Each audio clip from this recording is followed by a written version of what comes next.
Hey guys, and welcome back to the channel, or if you're new here, congratulations, you've stumbled into the digital equivalent of a medieval plague pit, only with slightly better Wi-Fi and significantly more sarcasm. Today, we're diving headfirst, no helmet, into the gloriously awful, hilariously grim, and utterly thankless existence of being born, or rather, reborn as a tarnished in the magnificent hellscape that is the lands between.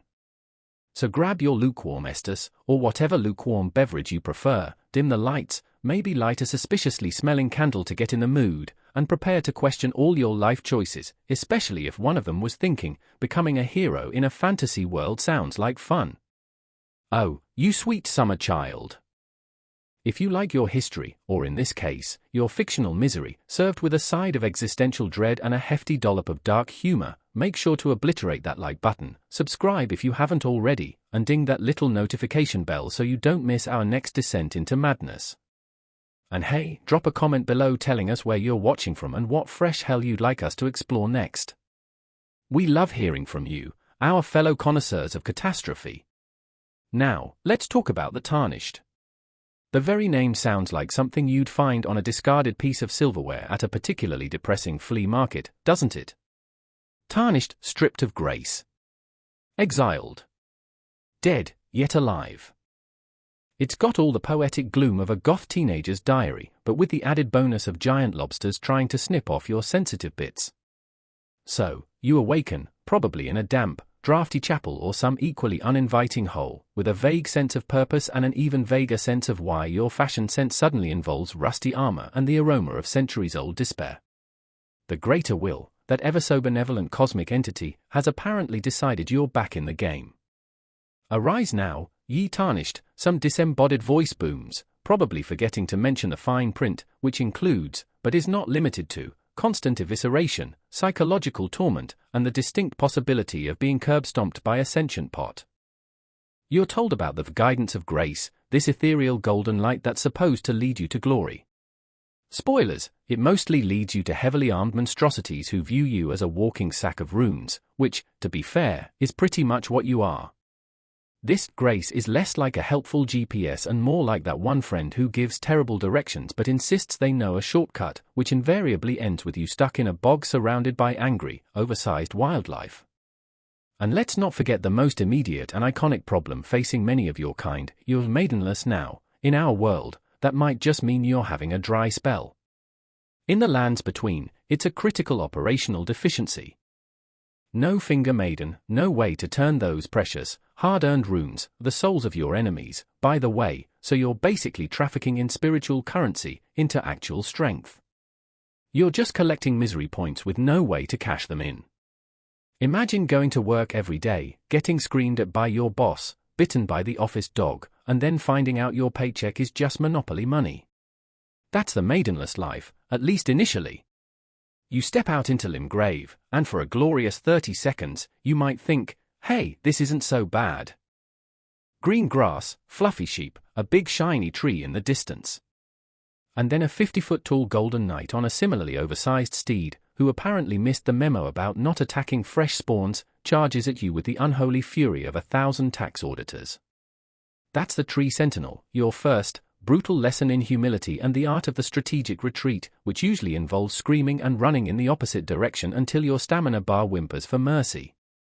Or, if you're particularly unlucky, you might have already encountered the grafted scion, a multi-limbed horror show that serves as the world's worst bouncer, ensuring only the truly stubborn or masochistic get to proceed.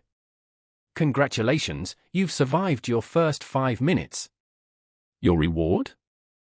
The dawning realization that everything, and I mean everything, in this godforsaken landscape has a personal vendetta against your continued existence. The soldiers are surly, the wolves are the size of small cars, the birds have razor talons and an attitude problem, and even the seemingly docile plant life might just decide to spit poison at you for giggles. The guidance of grace will point you toward Stormvale Castle, a picturesque medieval fortress that, upon closer inspection, is less noble stronghold and more homicidal architect's fevered dream, and to get there, you have to navigate a landscape littered with ruins full of shambling undead, encampments of soldiers who apparently train by ganking unsuspecting newcomers, and the occasional giant bear that makes Yogi look like a teddy. The promise of becoming Elden Lord? Right now, that sounds about as achievable as teaching a cat to do your taxes.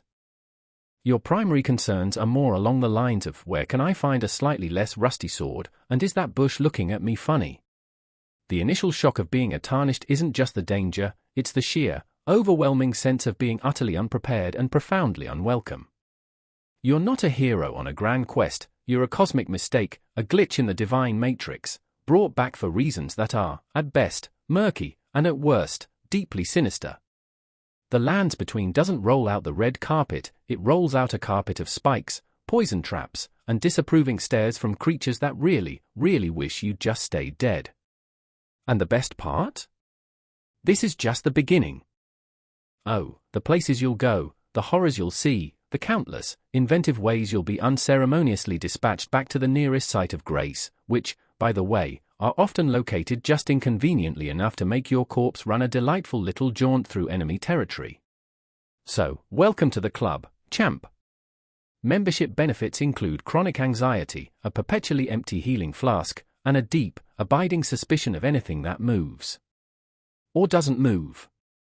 Sometimes the statues are the worst.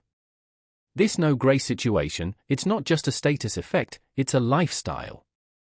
It's the universe giving you the celestial middle finger. You're an outcast, a pariah, a walking, talking, mostly screaming, affront to the established order. And that established order? It's a crumbling, nightmarish ruin run by demigods who are all various flavors of homicidally insane or tragically grotesque. They're not exactly thrilled to see a gaggle of resurrected peasants trying to claim their divine bling. Think of it like showing up to a royal banquet uninvited, covered in mud, and demanding the crown jewels.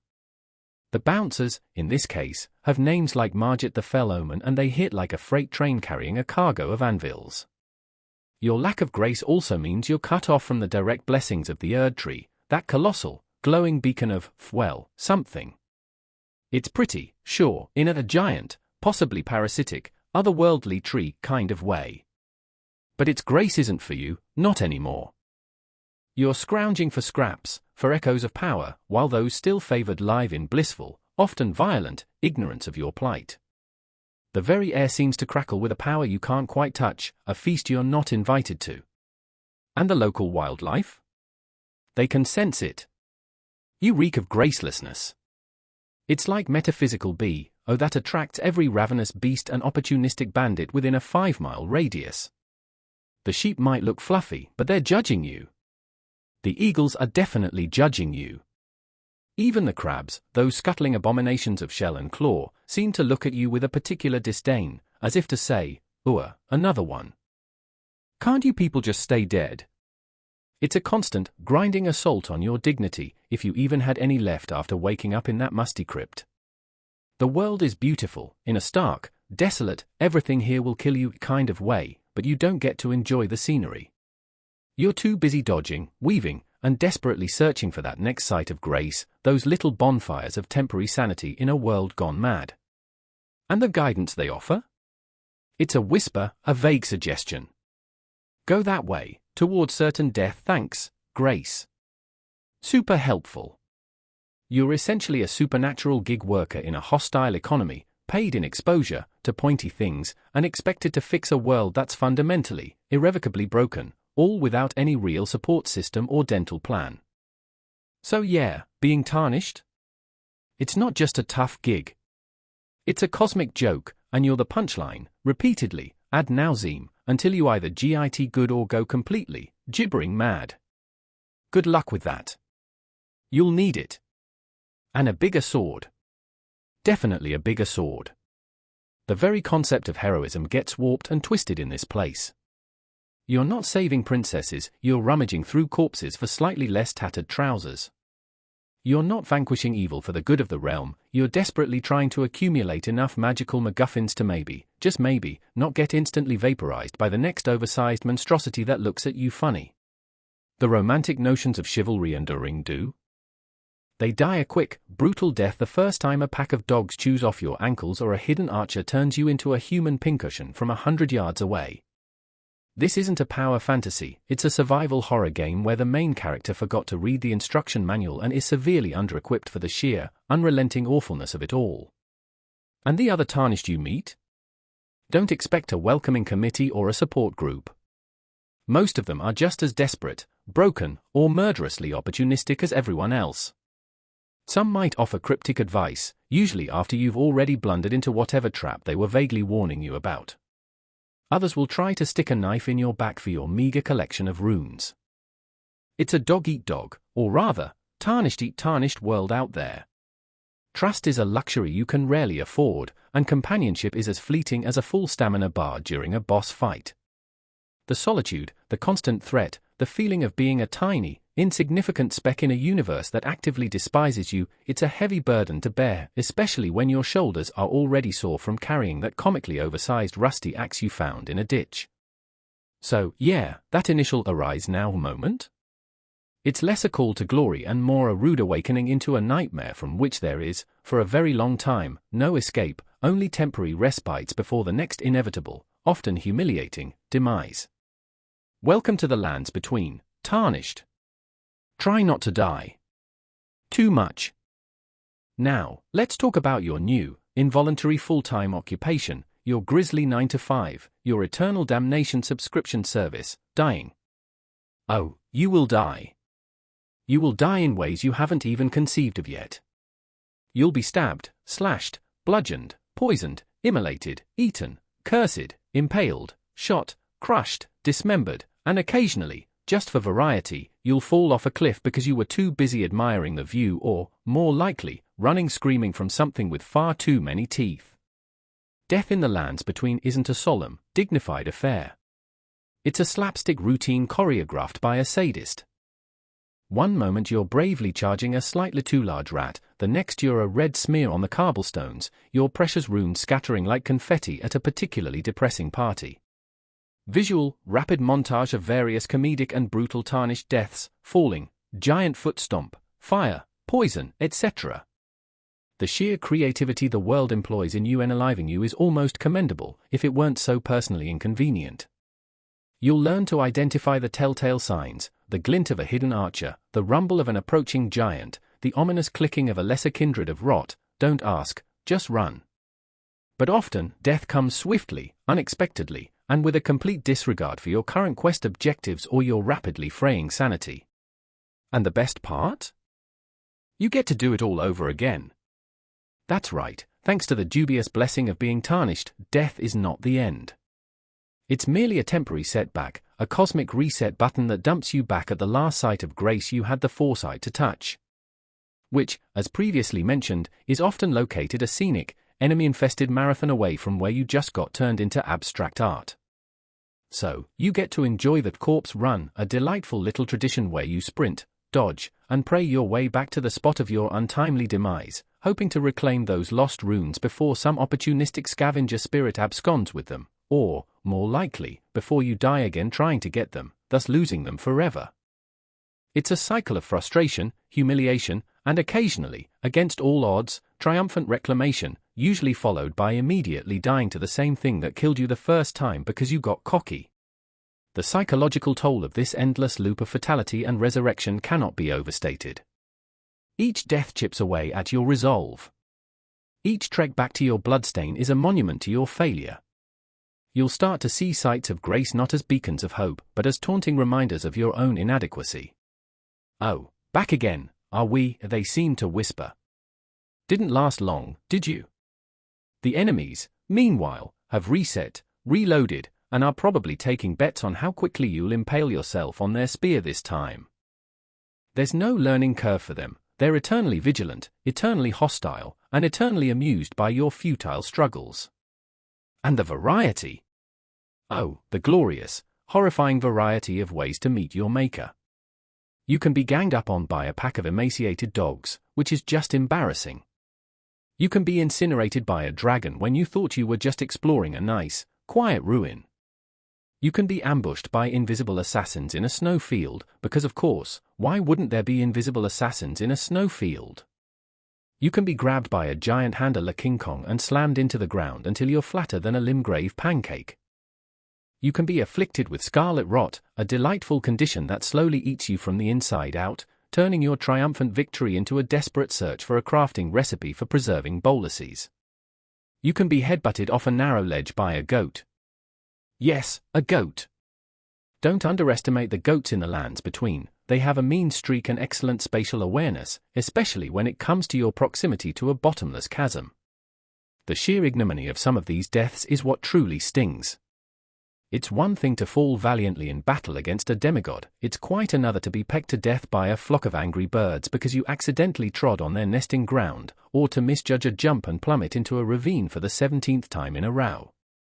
The game, or rather, the world, seems to take a perverse pleasure in highlighting your clumsiness, your greed, your momentary lapses in attention. You died, the screen proclaims, in stark, unforgiving letters. No sympathy, no better luck next time, just a blunt statement of fact. You died. Again. And again. And again. This constant dying also has a practical downside, beyond the existential despair and the loss of runes. It wears down your equipment. Your weapons get dull, your armor gets battered, and your spirit gets thoroughly tenderized. Every failed attempt is a drain on your resources, your time, and your rapidly dwindling supply of F-words. You start to develop a kind of gallows humor about it all. Well, let's see what fresh horror awaits me in this particular death trap, you'll chuckle, moments before a giant crab erupts from the sand and cleaves you in twain.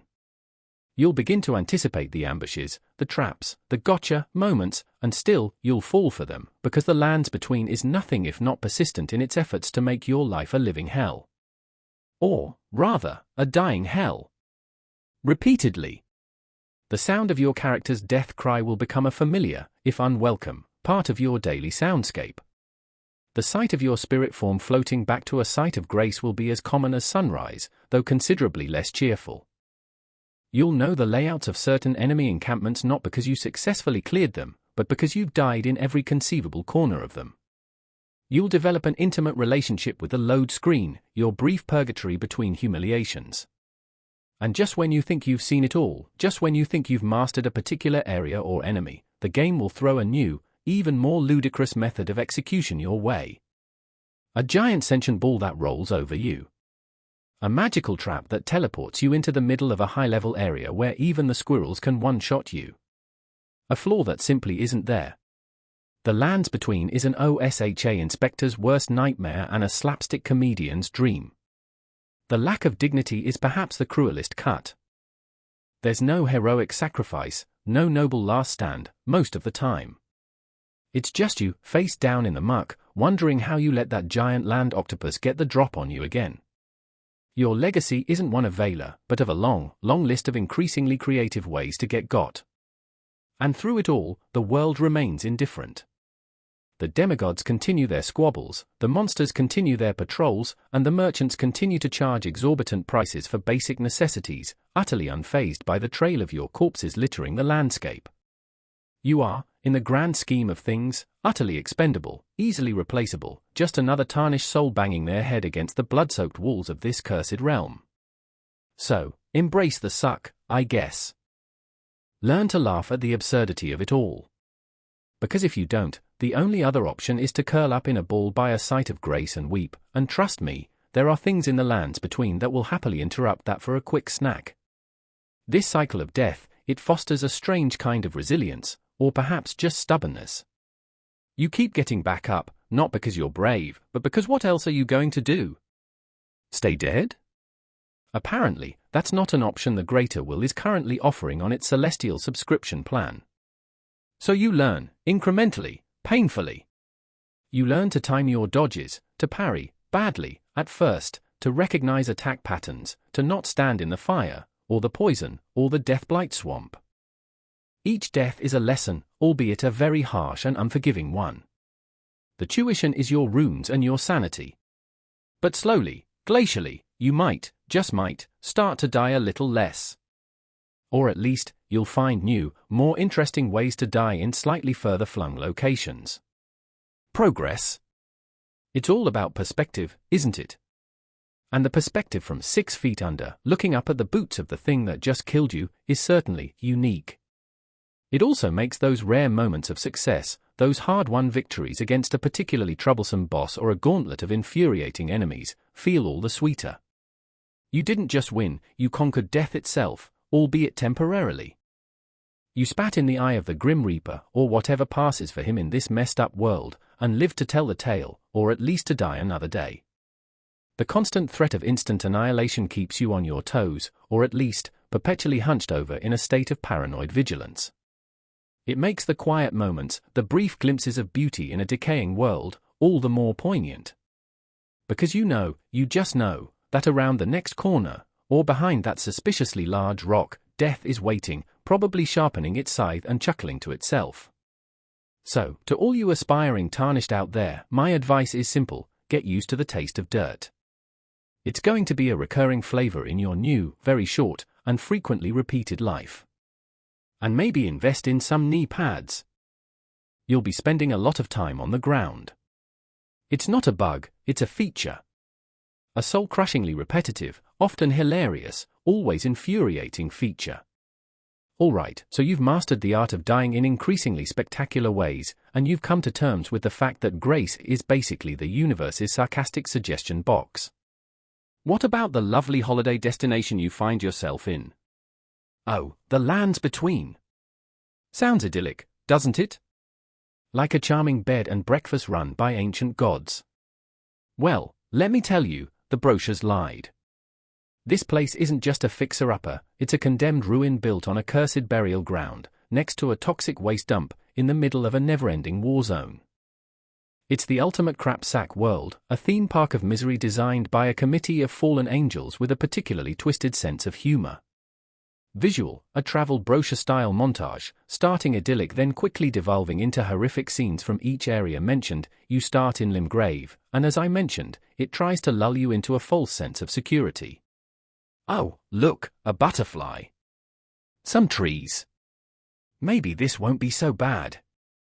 Then you stumble upon your first ruin, crawling with skeletal militiamen who reanimate unless you give them a special stay dead tap, or you wander into a coastal cave and find it populated by demi-humans who've clearly been taking aggression lessons from honey badgers. The beauty of Limgrave is a thin veneer over a festering wound of conflict and decay. Soldiers of Godric patrol everywhere, looking for an excuse to practice their spear-thrusting technique on your unsuspecting spleen.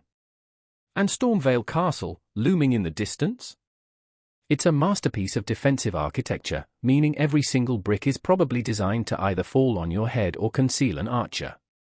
It's less a castle and more a lethal obstacle course with a very angry, multi-limbed man-child waiting at the end. But Limgrave is practically a 5-star resort compared to what comes next. Venture east, and you'll find yourself in Caelid. Oh, Caelid. Sweet, gentle Caelid. The entire region is a monument to the phrase of nope, nope, nope. Imagine a landscape perpetually bathed in an angry red sky, where the very ground seems to pulse with sickness, and the air is thick with spores of the scarlet rot. This isn't just a little bit of atmospheric corruption, this is a full-blown, flesh-eating, sanity-eroding plague that has turned Caelid into a festering wound on the face of the world. The wildlife here is special. Giant dogs with oversized, toothy maws that look like they swallowed a velociraptor and are still hungry. Monstrous birds, bigger than you, that dive-bomb with unnerving accuracy. And the crows. Oh God, the crows. They're the size of pterodactyls and they have the cheerful disposition of a starved Rottweiler. Everything in Caelid is either actively rotting, trying to inflict rot upon you, or both.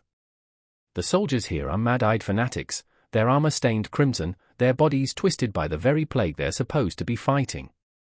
Fort Gale and Redmane Castle stand as grim testaments to a war that nobody won, except maybe the rot itself. Spending more than 5 minutes in Caelid feels like gargling with battery acid while simultaneously being swarmed by angry, diseased hornets. You'll be chugging preserving boluses like they're candy, and even then, that creeping red bar of doom will be your constant, unwelcome companion. It's a place that makes you appreciate the relative fresh air of a crypt filled with reanimated skeletons. Then there's Liurnia of the Lakes. Sounds pretty, right? Lakes, magic, maybe some enchanting sorcerers. And it is beautiful, in a sinking city, creepy crustacean kind of way. Vast, shimmering lakes stretch as far as the eye can see, dotted with the crumbling spires of a once great academy. But those lakes? They're patrolled by giant lobsters with sniper-like accuracy and a hatred for Tarnished that borders on the pathological. And those lovely submerged ruins? Often home to albinorics, tragic, artificially created beings, some of whom are understandably hostile given their lot in life, while others just want to be left alone, which you'll probably screw up by accidentally aggroing them. The Raya Lucaria Academy itself, the supposed center of learning? It's a fortress of magical traps, glintstone-spewing sorcerers who apparently majored in aggressive spell casting, and a headmistress who's, shall we say, not entirely herself these days. Navigating Liurnia often involves wading through knee-deep water, dodging magical projectiles, and trying not to get snipped in half by something with too many legs emerging from the murky depths. It's less land of learning and more aquatic death trap with a magic fetish feeling adventurous. How about a trip up to the Altars Plateau?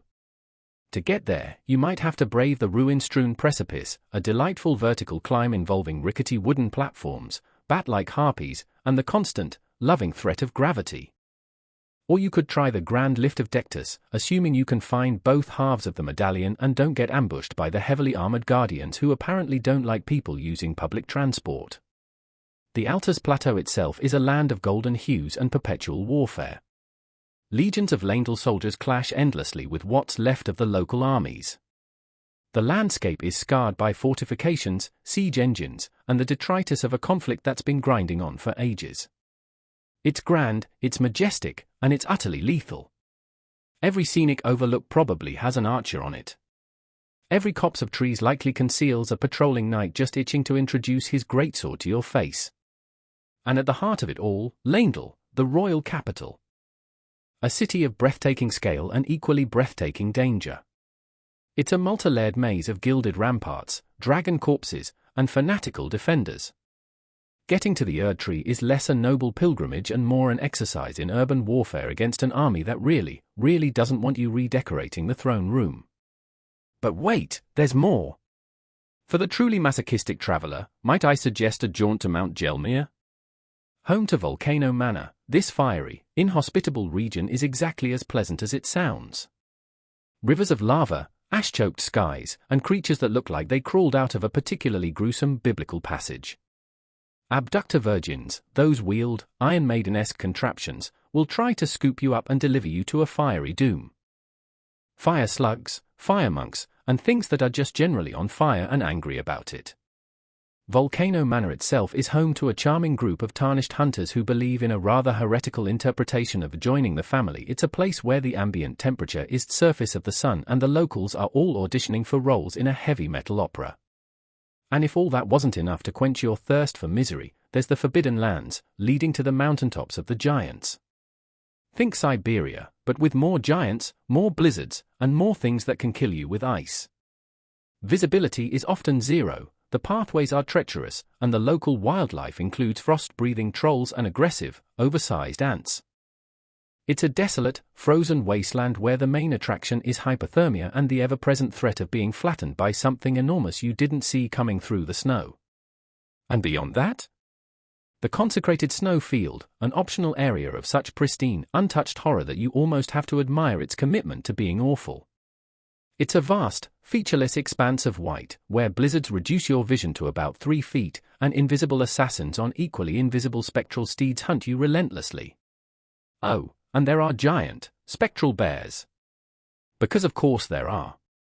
It's a place so unwelcoming, it makes Caelid look like a charming weekend getaway. And let's not forget the underground regions. Siofra River, Ainsale River, Nokran, Nokstella, the Lake of Rot. These subterranean wonderlands are just brimming with ancient horrors, gravity-defying architecture, and things that glow menacingly in the dark. Archer constructs that snipe you from impossible distances, giant ants, basilisks that can curse you into oblivion, which means instant death and a permanent health debuff until you find a rare cure, fun, and entire lakes made of pure, unadulterated scarlet rot. Because one rot-infested continent apparently wasn't enough. Every corner of the lands between is uniquely designed to make you suffer. There are no safe havens, no pleasant tourist spots. Even the most beautiful vistas hide deadly secrets. It's a world that has been shattered, corrupted, and left to fester. The demigods carved it up, the outer gods meddled, and you, the plucky little Tarnished, get to pick through the ruins, trying not to step on any cosmic landmines. So, when you're planning your next vacation, maybe give the lands between a miss. Unless your idea of a good time involves chronic despair, constant mortal peril, and a scenery that alternates between ominously beautiful and actively trying to kill you, in which case, welcome home, you weirdo. The sheer environmental storytelling of your suffering is a masterpiece. It's not just that the enemies are hard, it's that the world itself is actively hostile, a crumbling testament to ancient sins and ongoing atrocities. You're not just fighting monsters, you're fighting the very land, which seems to resent your presence, your every footstep a desecration of its sorrowful decay. Each region has its own special flavor of torment, its own unique ecosystem of things that want to wear your entrails as a hat. It's a beautifully crafted nightmare, a meticulous tapestry of despair. And you, dear Tarnished, are just another thread, probably getting snagged on a rusty nail. Enjoy the trip. Just try not to get too attached to any particular landscape. You'll likely be seeing it from a horizontal position quite frequently. So, the world is trying to kill you, and you're dying with impressive regularity. But surely, you might think, there must be some friendly faces out there. Some fellow travelers on this road of misery? Perhaps a support group for the recently resurrected and perpetually bewildered? Ah! Good one. You're funnier than a jester in a death-blight swamp. While there are a few individuals who aren't immediately trying to separate your head from your shoulders, the general rule of thumb in the lands between is, if it moves, it's probably hostile. If it doesn't move, it's probably a trap, or will animate and then be hostile. Visual, a Tarnished cautiously approaching various NPCs, some of whom turn aggressive, others are just weird, like patches kicking you down a hole. Let's start with your fellow Tarnished. You'd think there'd be some camaraderie, some us against the world spirit. And sometimes, very rarely, you might find a summoned sign from a fellow player, a brief moment of cooperative but kicking before they vanish back to their own hell dimension. But the NPC Tarnished you encounter? They're a mixed bag, and the bag is mostly full of crazy, desperate, or treacherous individuals. You've got your brooding, emo Tarnished who speak in riddles and offer cryptic warnings that are only helpful in hindsight. You've got your overly enthusiastic Tarnished who are clearly about 5 minutes away from a complete psychotic break. You've got your treacherous Tarnished, like Patches, who will gleefully kick you down a hole or trick you into a death trap for a few laughs and some pilfered runes. Trustworthy fellow adventurers are rarer than a clean shirt in Caelid. Many of them are on their own doomed quests, consumed by their own ambitions or despair. Some will see you as a rival, a competitor for the sparse resources and even sparser glory. Others are simply too far gone, their minds shattered by the horrors they've witnessed or the endless cycle of death and rebirth. They'll attack you on sight, babbling incoherently about their lost grace or their insatiable hunger for runes. So much for the Fellowship of the Ringless. Then there are the locals, the denizens of the lands between who weren't exiled and brought back. The soldiers of Godric, Radon, Leintel, they're not exactly rolling out the welcome mat. You're an invader, an upstart, a threat to their crumbling, often insane, order. They will attack you with a ferocity born of duty, madness, or just plain boredom. Their job description apparently includes aggressively dismember any Tarnished caught loitering, and they are very, very dedicated to their jobs. Don't expect a polite conversation or a request to see your papers. It's usually straight to the pointy end of a spear. What about the non-humanoid inhabitants? The wildlife? Surely the fluffy sheep are friendly? Well, sometimes. But then there are the wolves the size of ponies, the bears that could go toe-to-toe with a tank, the giant crabs with their sniper-like water jets, the land octopuses that are basically mobile masses of angry tentacles, and let's not forget the rune bears, which are less spare and more unstoppable engine of pure, concentrated fury wrapped in fur and claws. Even the seemingly innocuous creatures can turn nasty. Those cute little ancestral followers in Siofra River? They'll shoot you with giant arrows from a mile away with pinpoint accuracy. Those lumbering land squirts? They explode in a cloud of poison. Everything is armed, everything is angry, and everything sees you as either a threat or a light snack. The few characters who do offer assistance often come with their own set of complications or are just plain weird. Roderica, the spirit tuner, is initially crippled by guilt and despair. Blade, Ranni's half-wolf vassal, is cool, but he's got his own heavy baggage and a very specific, often dangerous, agenda.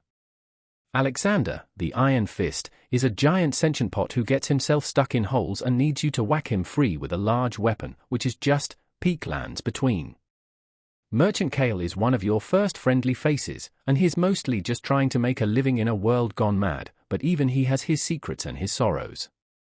The Round Table Hold, your supposed sanctuary? It's filled with Tarnished who are mostly too wrapped up in their own angst or plotting to offer much in the way of genuine support. Gideon Ofnir, the all-knowing, dispenses information like he's charging by the syllable and clearly thinks you're an idiot. Encha will silently menace you until he decides to try and murder you. D, Hunter of the Dead, is so obsessed with his crusade that he can barely manage a civil conversation. It's less a hall of heroes and more a waiting room for the deeply traumatized and mildly homicidal, and then there are the demigods and their followers. Needless to say, they are not your friends. They are the gatekeepers, the tyrants, the broken remnants of a divine family feud, and you are the unwelcome interloper trying to crash their extremely dysfunctional party. Their servants, their soldiers, their magically conjured monstrosities, they all exist for one purpose: to stop you. Permanently, if possible.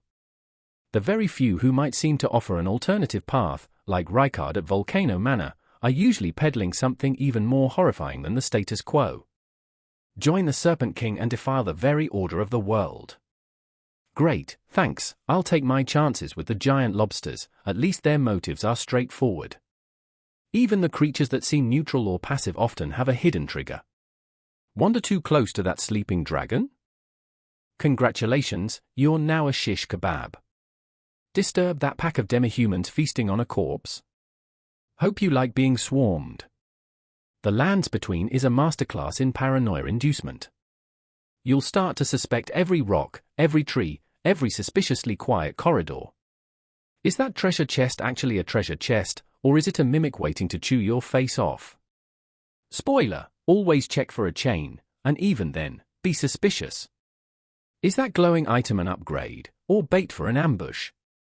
The answer is usually yes. The lack of reliable allies, the constant threat from all quarters, it fosters a profound sense of isolation. You are truly alone in this vast, hostile world. Your only companions are your wits, often questionable, your weapon, probably rusty, and the echoing silence of your own increasingly desperate internal monologue. Every encounter is a gamble. Will this person offer aid, or a swift knife to the kidneys? Will this creature ignore me, or chase me halfway across the map?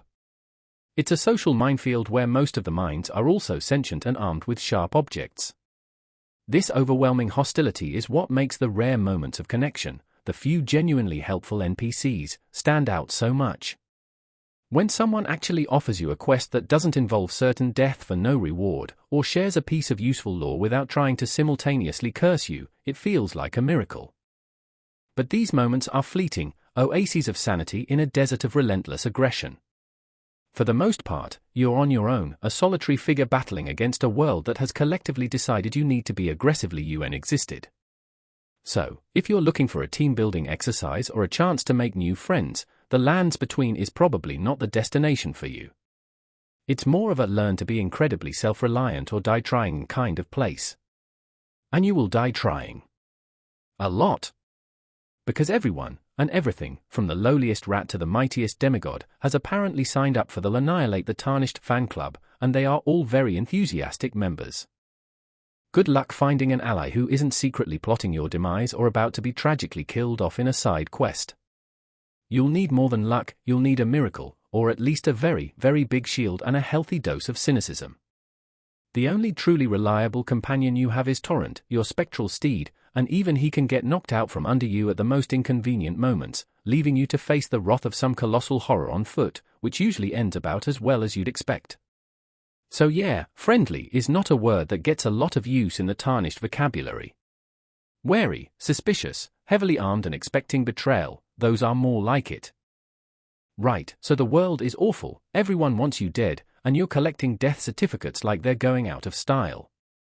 But surely, the big bosses, the demigods, the main objectives of your misery tour, surely they're impressive, noble, or inspiring figures, right?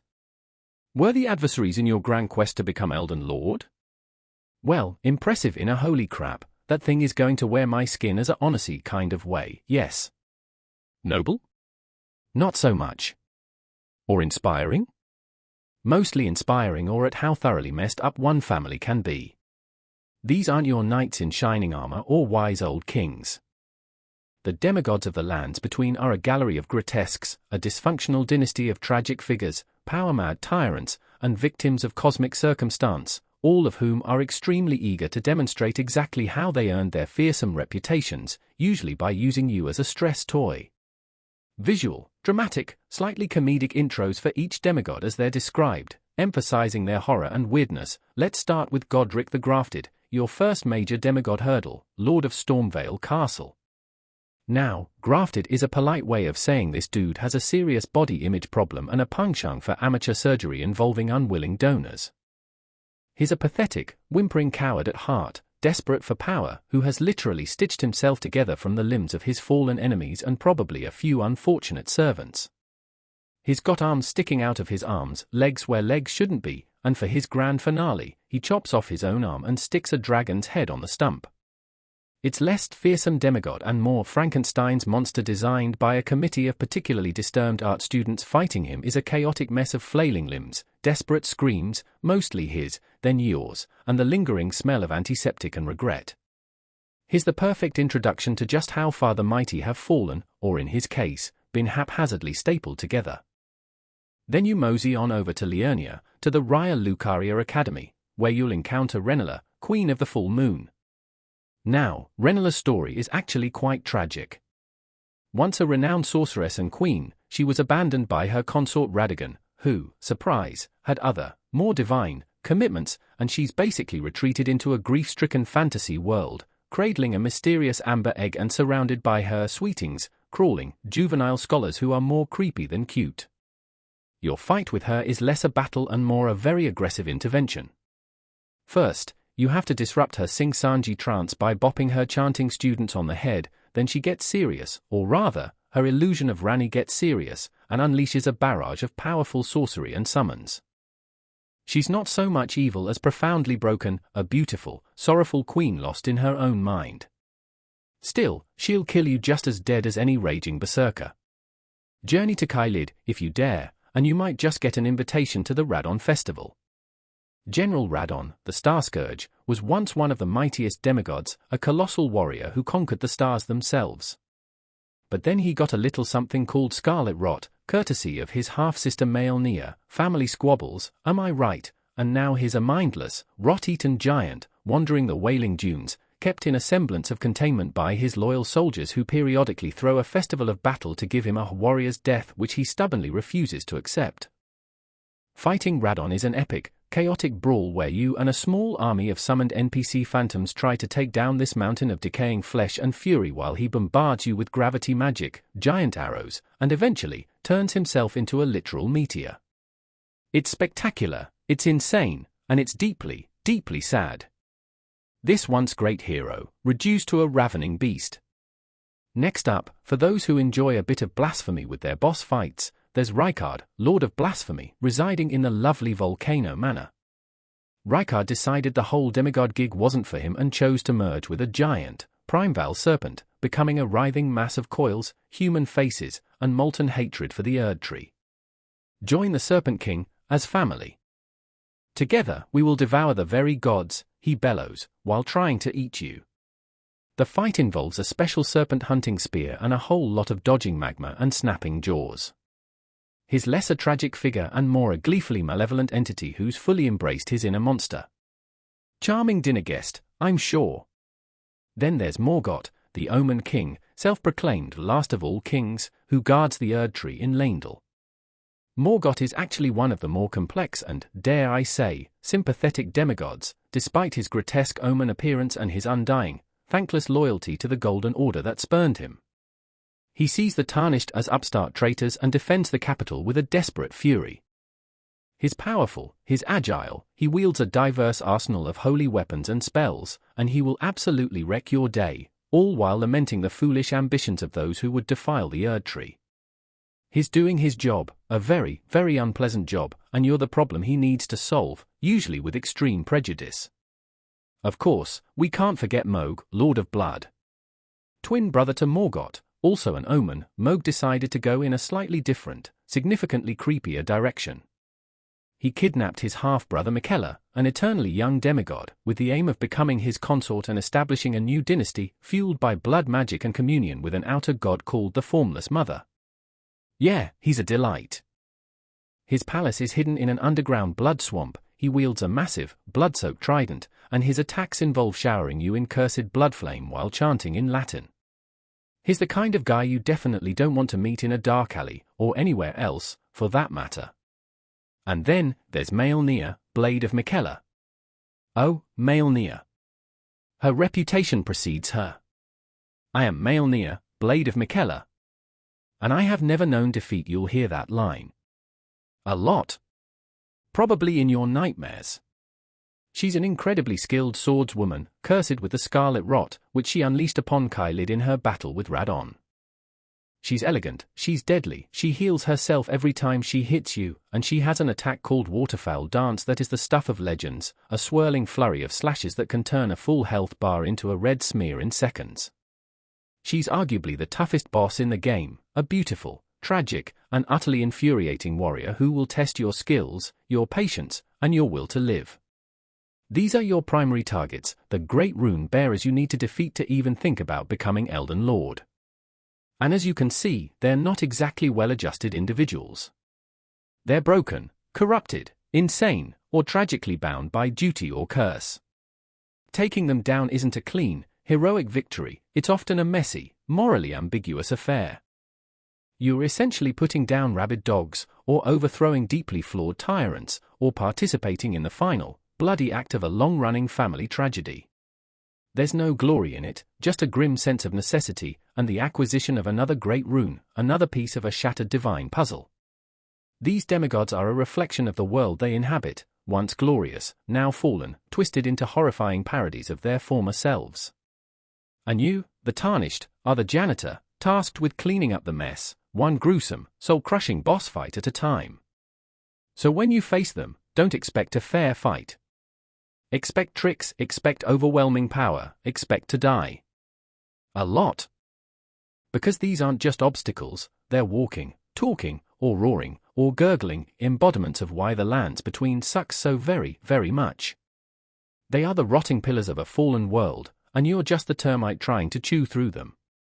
Good luck with that. You'll need more than a can of bug spray for this lot. You'll need an industrial-strength demigod-slaying toolkit and the patience of a saint, or at least, a very stubborn masochist. So, you've navigated the treacherous landscapes, you've, sort of, learned to deal with the constant threat of everything wanting you dead, and you're slowly, painfully, checking off demigods from your hit list. All in pursuit of the grand, noble goal, becoming Elden Lord. Sounds pretty fancy, doesn't it? Like you get a crown, a comfy throne, maybe a dental plan that covers dragonfire-related injuries. But let's be brutally honest here, the quest to become Elden Lord is less a heroic epic and more a Sisyphean task orchestrated by entities with questionable motives and an even more questionable understanding of clear communication. Good luck with that, because you're going to need a celestial shipping container full of it. Visual, a Tarnished looking bewildered at the two fingers, then at a vast, complex map of the lands between with question marks everywhere. First off, what does becoming Elden Lord even mean? The initial pitch is vague at best. Brandish the Elden Ring, they say. Become the Elden Lord, okay, cool. How? Why? What does the Elden Ring actually do, apart from being shattered and causing this whole mess in the first place? The answers are not forthcoming. Your main source of guidance, the two fingers, these giant, ancient, and frankly, rather creepy appendages, communicate in slow, ponderous pronouncements that are about as helpful as a chocolate teapot in a magma pool. They point you towards the great runes, sure, but the bigger picture? The long-term plan? Shrouded in divine mystery, or perhaps, divine incompetence. You're basically following a set of instructions left by a cosmic bureaucracy that hasn't updated its mission statement since the dawn of time. The sheer audacity of the quest is staggering. You, a recently resurrected, probably bewildered Tarnished, armed with little more than rusty gear and a can-do attitude that's rapidly turning into a can't-be-bothered attitude, are expected to traipse across a war-torn, monster-infested continent, defeat a host of super-powered, demigod lunatics, and then somehow reforge the very laws of reality. No pressure, right? It's like being handed a broken IKEA instruction manual for assembling a universe and being told to just figure it out. Think about the competition. You're not the only Tarnished who heard the call. The lands between is littered with the ghosts, graves, and occasionally, still twitching bodies of countless others who tried and failed. Some gave up. Some went mad. Some got very, very squished. What makes you so special? Are you a better fighter? More cunning? Just luckier? Or are you simply too stubborn to quit, fueled by a potent cocktail of spite and sunk cost fallacy? The path to the Elden Ring is paved with the ambitions of your fallen comrades, a grim reminder of the odds stacked against you. And let's talk about the entity orchestrating this whole shebang, the Greater Will. This distant, inscrutable outer god is supposedly the benevolent force behind the Golden Order, the Erd Tree, and your current thankless task. But is it really? Its influence seems to be waning. Its direct representatives, the Two Fingers, are slow, ponderous, and often seem just as confused as you are. There are hints and whispers of other outer gods meddling in the affairs of the lands between, each with their own delightful agendas involving things like rot, blood, and madness. Are you a champion of a dying god, a pawn in a cosmic chess game, or just a useful idiot cleaning up a mess so someone else can take over? The ambiguity is maddening. There's no clear good versus evil narrative here. The Golden Order itself was far from perfect, with its persecution of omens, misbegotten, and albinorics. The demigods you're fighting, while monstrous, are often victims of their own lineage and the machinations of higher powers. You're wading through shades of grey so dark they're practically black, all in pursuit of a title that might just mean new manager of a fundamentally broken system. The sheer effort involved is monumental. Collecting great runes is just the first step. Then you have to get to the Erd Tree, which is sealed. You need to find a way to burn the unburnable Erd Tree, an act of supreme heresy, just to get inside. This might involve communing with a giant's flame, consorting with shadowy figures, and generally making decisions that feel less heroic and more desperate and morally questionable. And even if you do all that, even if you defeat the final guardians and stand before the shattered remnants of Marika, the vessel of the Elden Ring, what then? You get to choose how to mend it, which ending you get. But are any of them truly good? Some lead to more of the same, some to a new, equally flawed order, and some to, well, even weirder things. The glory of becoming Elden Lord feels increasingly hollow the closer you get to it. It's less a triumphant coronation and more a weary assumption of an impossible burden. You're not restoring a golden age, you're patching up a crumbling ruin with duct tape and wishful thinking, hoping it doesn't all collapse again the moment you turn your back. The very nature of your quest is one of endless struggle against overwhelming odds, with an uncertain reward and a very high chance of total, soul-crushing failure. It's a job application where the requirements are slay gods and the benefits packages maybe don't get immediately overthrown by the next cosmic horror that wanders by. Good luck negotiating that contract. The motivation to keep going often boils down to sheer momentum, or perhaps a morbid curiosity to see just how much worse things can get. The initial call to arise feels less like an honor and more like a curse, a sentence to an eternity of violent problem-solving in a world that's forgotten what peace even looks like. And through it all, there's that nagging question, is this even what you want? Or are you just a puppet, dancing to the tune of a long-dead queen, a distant god, or your own misguided sense of heroism? The quest for the Elden Ring is a journey into the heart of a broken world, and it will likely leave you just as shattered as the divine artifact you're trying to repair. So, when you look up at that giant, glowing Erd Tree, don't just see a beacon of hope. See a colossal to-do list, a symbol of an impossible task, and a monument to the hubris of gods and men. And then, get back to work, you poor, deluded sucker. The lands between isn't going to fix itself, and you're apparently the only schmuck desperate enough to try. This isn't a power fantasy fulfillment, it's a grim, arduous, often thankless slog. The title of Elden Lord? It's less a crown and more a very heavy, very uncomfortable hat that everyone else is trying to knock off your head. Enjoy the climb. The view from the top is probably just more desolation, anyway. But hey, at least you can say you tried. Right before something inevitably comes along to ruin it all. Again. That's the lands between guarantee.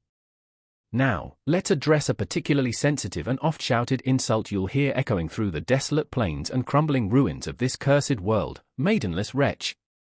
Charming, isn't it? It's the go-to put down for every smarmy NPC and overconfident enemy who wants to remind you of your place in the grand, grace-starved pecking order.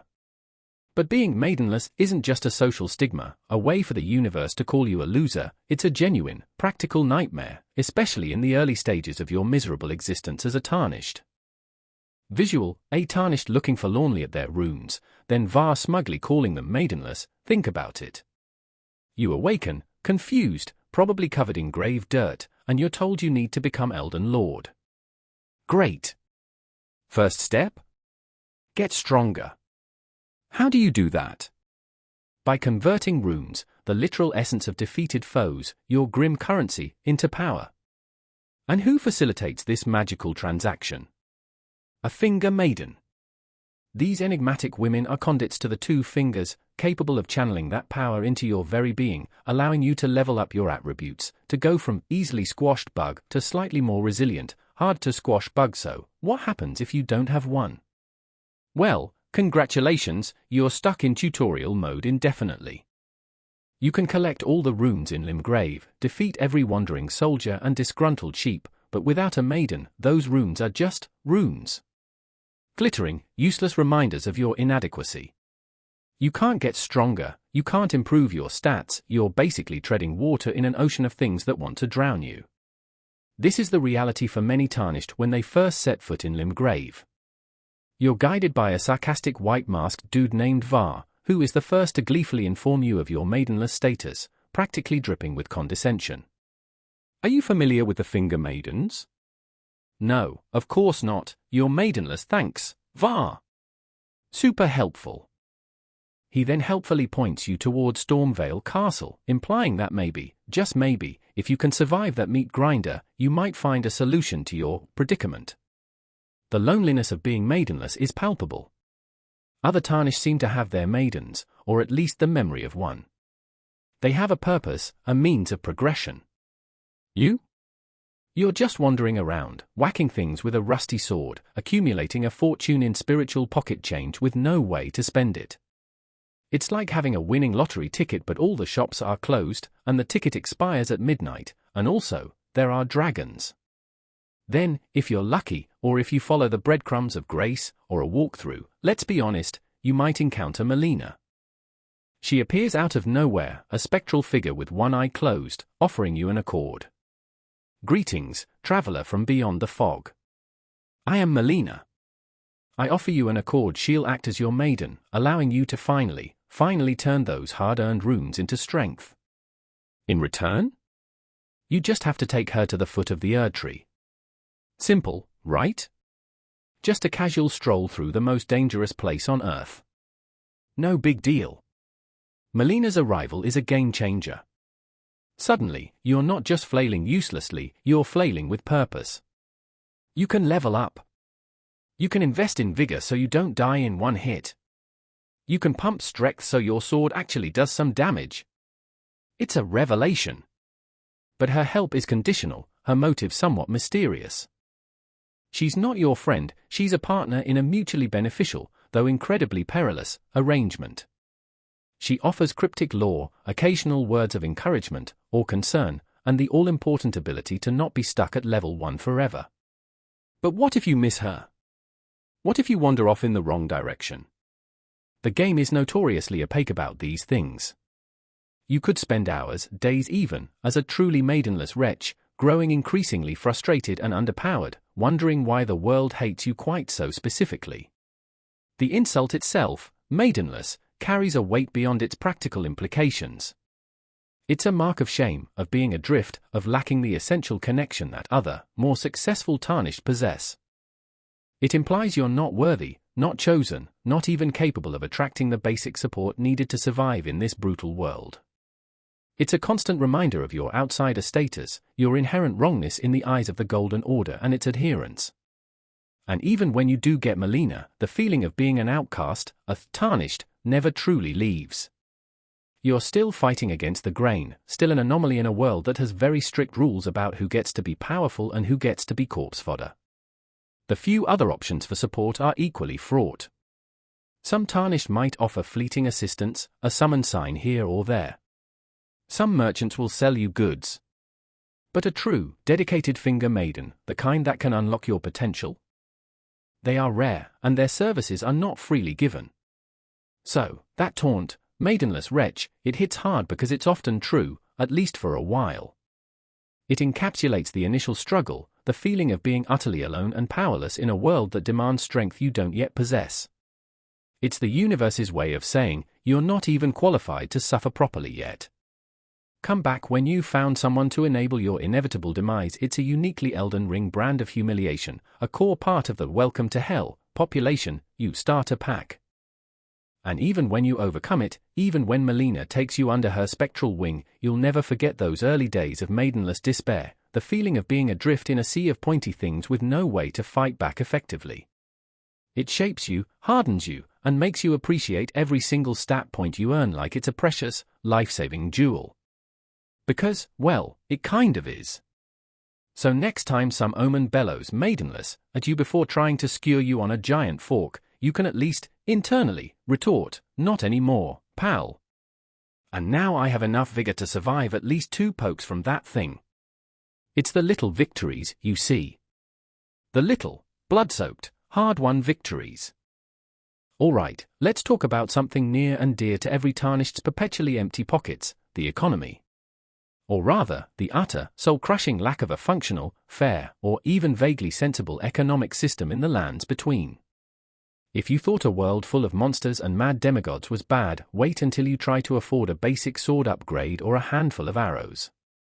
The poverty is real, folks, and it bites almost as hard as a Caelid dog. Visual, a Tarnished looking at the paltry runes dropped by an enemy, then at the high price of items in a merchant's shop. Your primary currency, as we've established, is runes. The lingering echoes of life, the spiritual remnants of things you've killed. Sounds pretty metal, right? I pay for my goods in the souls of my enemies. Except the exchange rate is atrocious. You'll spend 10 minutes battling a heavily armored knight, dodging, weaving, chugging your precious few healing flasks, and your reward? A handful of runes that might, if you're lucky, buy you a single crafting component or contribute about 5% towards your next level up. It's the gig economy from hell. Every enemy is a tiny, stingy paycheck, and the work is incredibly hazardous to your health. Then there's the loot. Oh, the glorious loot! Or rather, the endless stream of Lordsworn's straight sword, rickety shield, and tarnished trousers, slightly soiled, finding actually good gear, weapons that don't feel like you're hitting a brick wall with a wet noodle, or armor that offers more protection than wishful thinking, is an exercise in patience, luck, and often, looking up online guides because the good stuff is hidden in the most ludicrous, out-of-the-way, heavily guarded locations imaginable. You'll clear out an entire dungeon, defeat a terrifying boss, open the ornate treasure chest with trembling hands, and what do you get? A crafting recipe for a slightly less terrible kind of grease. Or a spirit ash for a summon that's even more useless than you are. The disappointment is a constant companion. Upgrading your gear? That's a whole other adventure in fiscal frustration. You need smithing stones. Lots of them. Different kinds for different upgrade levels. And they are scattered across the land like a cruel Easter egg hunt designed by a sadist. You'll find a few here, a few there, often guarded by things that really, really don't want you to have them. Or you can buy them from merchants, assuming you can find the right merchant who sells the right kind of stone, and assuming you can afford their exorbitant prices. It often feels like you're spending more time farming for upgrade materials than actually progressing the story, engaged in a desperate, grinding quest to make your pointy stick slightly pointier. And the merchants themselves? A colorful cast of characters, to be sure, often found in the most inconvenient and dangerous locations, huddled by their little fires, ready to sell you essential goods at a premium. Need some arrows? That'll be a small fortune. A warming stone to ward off frostbite? Hope you've been saving up. A hint about a nearby dungeon? That'll cost you, buddy. They know you're desperate. They know you're out here, cold, alone, and probably bleeding from several orifices. And they will absolutely capitalize on your misery. Can't blame them, I guess. It's a tough market. But still, it stings to hand over a hard-earned pile of runes for a single crackpot. Then there's flask management. Your flask of crimson tears, health, and flask of cerulean tears, magic points, are your lifeline. You get a limited number of charges, upgradable by finding golden seeds, rare, and sacred tears, even rarer, usually found in creepy, dilapidated churches. Deciding how to allocate those charges between health and FP is a constant strategic dilemma. Go too heavy on health, and you can't cast your cool spells. Go too heavy on FP, and you're a glass cannon waiting to be shattered. And every time you rest at a site of grace, your flasks refill, but all the enemies respawn. It's a cruel trade-off. Do you push on, low on flasks, risking it all for a bit more progress? Or do you retreat, refill, and face the same gauntlet of foes all over again? This scarcity turns every encounter into a calculated risk. Every hit you take is a drain on your precious resources. Every spell you cast is a sip from a dwindling well. You become a master of conservation, a miser of health, desperately trying to eke out every last drop of survivability. For a significant portion of your journey, you'll be making do with whatever scraps you can find. That slightly bent sword you picked up from a corpse? Your new best friend. Those mismatched pieces of armor that offer minimal protection but at least cover your shame? High fashion in the lands between. You'll learn to appreciate the small things, like finding a single furl-calling finger remedy so you can maybe, just maybe, summon some help for that boss who's been using your face to redecorate his arena. The feeling of being perpetually under-equipped and underfunded is a core part of the Tarnished experience. It forces you to be resourceful, to be cautious, to pick your battles. Or, more often, it forces you to engage in tedious farming runs, mindlessly slaughtering the same group of enemies over and over again, just to afford that next level up or that slightly shinier helmet. It's not glamorous. It's not heroic. It's the grim reality of trying to save the world on a shoestring budget. So, when you see those other Tarnished, the ones decked out in gleaming armor and wielding ridiculously oversized weapons, don't feel too envious. They've either been grinding for an ungodly number of hours, or they're on New Game Plus and are just showing off. For most of your first journey, you'll be the fantasy equivalent of a medieval hobo, rummaging through bins for slightly less rusty cutlery and hoping you don't get eaten by a grue.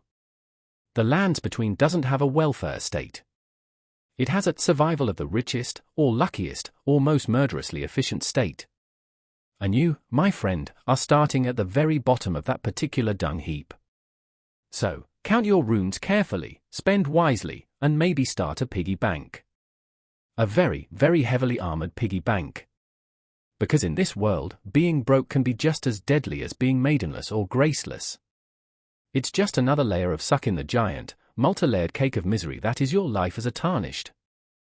Beyond the physical hardships, the constant dying, the hostile world, the dysfunctional demigods, and the crushing poverty, there's a deeper, more insidious form of suffering that plagues the Tarnished, the creeping, all-consuming existential dread. The sheer, unadulterated pointlessness of it all that sometimes whispers in your ear during those quiet moments between getting horribly murdered and respawning to get horribly murdered again. Visual, a Tarnished sitting by a site of grace, looking out at a bleak landscape, intercut with flashes of lore items and disturbing imagery. Think about the lore you uncover, piecing together the fragmented history of this shattered world. It's not a happy story. It's a tapestry woven from betrayal, ambition, war, divine meddling, and catastrophic failure. The Golden Order, for all its supposed glory, was built on conquest and exclusion. The shattering, the war between the demigods, tore the world apart, leaving nothing but ruins and endless conflict. The gods themselves, these outer wills, are fickle, manipulative, and often outright malicious, playing with the mortals of the lands between like pieces on a game board. What's your role in all this? Are you truly a harbinger of a new age, or just another cog in an eternal cycle of rise and fall, order and chaos? The game rarely gives you a straight answer. You're driven by the guidance of grace, but what if that grace is leading you down a path that only serves the interests of a distant, uncaring deity? What if becoming Elden Lord just means perpetuating a broken system, or becoming a new tyrant in a long line of tyrants? The endless cycles of death and rebirth, while a game mechanic, also contribute to this sense of futility. You die, you come back, the enemies respawn, the world remains largely unchanged by your individual struggles. It can feel like you're Sisyphus, forever pushing a boulder up a hill, only your boulder is made of runes and the hill is guarded by giant, angry lobsters. What's the point of it all if progress is so incremental, so hard-won, and so easily undone? The sheer scale of the desolation can be overwhelming. You wander through Caelid, a land choked by scarlet rot, and you realize that no matter what you do, you can't cure it. You can defeat Radon, but the rot remains. You can cleanse pocket areas, but the fundamental sickness of the land persists. You see the ruins of once great civilizations, testament to the fact that everything, eventually, crumbles to dust. Your own efforts, however heroic, can feel like a tiny bandage on a gaping, mortal wound. The few moments of hope or beauty are often tinged with sorrow. You help Roderica find her purpose, but she's still surrounded by the tormented spirits she tends. You might forge an alliance with Blade, but you know his destiny is intertwined with Ranni's, and it's likely to be a tragic one. Every small victory is set against a backdrop of overwhelming loss and decay. This existential dread is compounded by the madness that seems to infect so many in the lands between. You encounter Tarnished who have lost their minds, babbling incoherently or attacking on sight. You see soldiers driven to fanaticism, their humanity stripped away by endless war. Even the demigods are, for the most part, profoundly insane or deeply corrupted. Is this your fate too? If you keep dying, keep fighting, keep absorbing the horrors of this world, will you eventually succumb to the same madness? Will you become just another gibbering ghost haunting the ruins? The temptation to just give up, to stop striving, can be powerful. Why bother fighting your way through another poisoned swamp, another heavily guarded fortress, another infuriatingly difficult boss, when the ultimate reward is so uncertain, and the suffering so constant? Why not just find a quiet corner, curl up, and wait for the inevitable end, whether it's death by monster or the slow erosion of your own sanity? This is the true dark soul of the experience, not just the difficulty, but the pervasive sense of melancholy, of struggling against a tide of despair that threatens to pull you under. The world is beautiful, yes, in its own ruined, majestic way. But it's a beauty that speaks of loss, of things that can never be reclaimed. And you, the Tarnished, are a ghost among ghosts, striving for a future that may never come, or may not be worth having even if it does. The outer gods loom large in this existential horror. The greater will, the formless mother, the frenzied flame, the god of rot, these cosmic entities are playing their own games, and the lands between is their chessboard. Are you truly an agent of your own destiny, or are you merely a pawn, manipulated by forces beyond your comprehension? The frenzied flame ending, for example, offers a release from the cycle, a burning away of all suffering and distinction, but at the cost of total annihilation. Is that a victory, or the ultimate surrender to nihilism? It's these questions, these doubts, that can make being a Tarnished truly suck on a spiritual level. It's not just about the physical pain, it's about the gnawing uncertainty of your purpose, the fear that all your efforts are ultimately meaningless. You're fighting for a world that seems determined to remain broken, for a title that might be a curse, under the guidance of powers you can't trust. It's enough to make anyone question their life choices, especially the choice to arise now, ye Tarnished. Sometimes, the most heroic act isn't slaying a dragon or defeating a demigod, but simply finding the will to get up and try again after your spirit has been crushed for the umpteenth time. It's about finding your own meaning in a meaningless world, forging your own purpose even when the universe itself seems indifferent to your struggles. Or maybe it's just about collecting cool hats and swords. That works too. Whatever gets you through the night, Tarnished. Because the nights are long, and full of terrors, both physical and existential. And the dawn, if it ever comes, might just reveal more of the same. Good luck finding your why. You're going to need it, probably more than you need that +10 blasphemous blade. Though, that helps too. A lot. So, you've done it. Against all odds, against reason, against the concerted efforts of every man, beast, and malevolent deity in the lands between, you've clawed your way to the Erd Tree. You've defeated the final bosses, you've stood before the shattered form of Queen Marika, and you've mended the Elden Ring. Congratulations, you are now, officially, Elden Lord. Or something. Pop the champagne. Cue the fireworks. Release the doves. Except, the champagne is probably flat, the fireworks are more likely to be dragon fire, and the doves were eaten by giant bats weeks ago. Was it worth it? That's the million-room question, isn't it?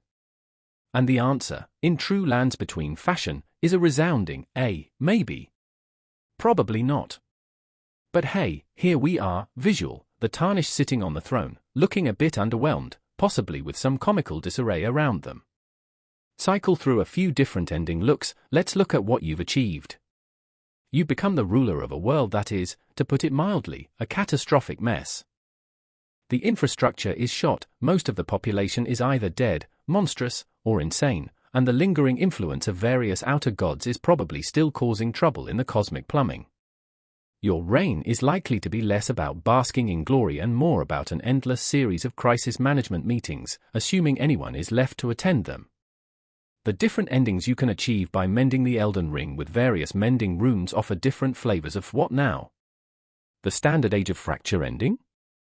Your Elden Lord, Marika, is your consort, awkward, given her history, and things are, well, pretty much back to the old, flawed Golden Order status quo. You've hit the reset button, but the machine is still fundamentally broken. Hope you enjoy being the new figurehead of a dysfunctional system. Then there's that Age of Duskborn, if you followed Fia's quest line. This introduces the principle of death rightly into the Order. No more eternal undeath for the demigods, everyone gets to experience true mortality. Sounds kind of nice, in a grim, egalitarian way. But it also means the lands between is now a place where even the gods can die properly, which might make things a bit unstable. Plus, you had to cuddle with a deathbed companion to get there. The HR implications are staggering. How about that Age of Order, if you helped Goldmask and Brother Corhin restore the Golden Order to its pure form? This is about establishing a perfect, immutable order, free from the fickleness of gods and men. Sounds great, if you're a fan of rigid, unchanging dogma and the potential for a society so orderly it's utterly stagnant. It's the cosmic equivalent of extreme OCD. For the truly edgy, there's that Lord of Frenzied Flame ending. You embrace chaos, burn the Erd Tree and everything else to the ground, becoming a harbinger of fiery, all-consuming madness. May chaos take the world, you declare, as your head turns into a giant, flaming eyeball. On the plus side, no more suffering, no more distinction, no more anything. On the downside, you've just committed planetary arson and become a walking apocalypse. Probably not great for your approval ratings. Or, if you sided with Ranni the Witch, you can usher in that Age of Stars, you become her consort, and together you spirit the Elden Ring away from the lands between, replacing the Golden Order with a new, distant, unknowable order of the moon and stars. The fate of the world is now guided by a cold, distant intelligence, and everyone gets a healthy dose of fear, doubt, and loneliness. Sounds chilly. But hey, at least you got a cool blue space witch wife. Each ending leaves you with a profound sense of ambiguity. Did you make things better? Did you save the world? Or did you just trade one set of problems for another, potentially worse, set? The game doesn't offer easy answers. Becoming Elden Lord isn't a clean victory, it's a messy, complicated assumption of power in a world that's fundamentally, perhaps irredeemably, scarred. And what about you, the Tarnished? After all that struggle, all that death, all that suffering, are you happy? Fulfilled? Probably just tired. Very, very tired. You've seen things no one should ever see, done things that would make a saint renounce their vows. The crown, if you even get one, probably feels very heavy on your weary brow. The glory of being tarnished, of becoming Elden Lord, is a deeply ironic concept. You were exiled, despised, brought back as a tool, and forced to fight your way through hell. Your reward is to inherit that hell, or to reshape it into a slightly different kind of hell. It's a testament to the resilience, or perhaps the sheer, bloody-minded stubbornness, of the tarnished spirit. You kept going. You refused to stay dead. You faced down gods and monsters and came out, well, you came out. Changed, certainly. Scarred, definitely. But you're there. Is it a triumph of the human, or tarnished, spirit? Or is it a cautionary tale about the dangers of ambition and the futility of trying to fix things that are fundamentally broken beyond repair? Probably a bit of both. The lands between will likely remain a pretty awful place, regardless of who sits on the throne. The rot still festers in Caelid. The ruins still crumble. The giant lobsters are probably still out there, plotting their revenge. Your reign as Elden Lord is likely to be less about peaceful governance and more about fending off the next existential threat that comes crawling out of the woodwork. But hey, you did it. You became Elden Lord. You beat the game. You saw the credits roll, or the equivalent thereof. Now what?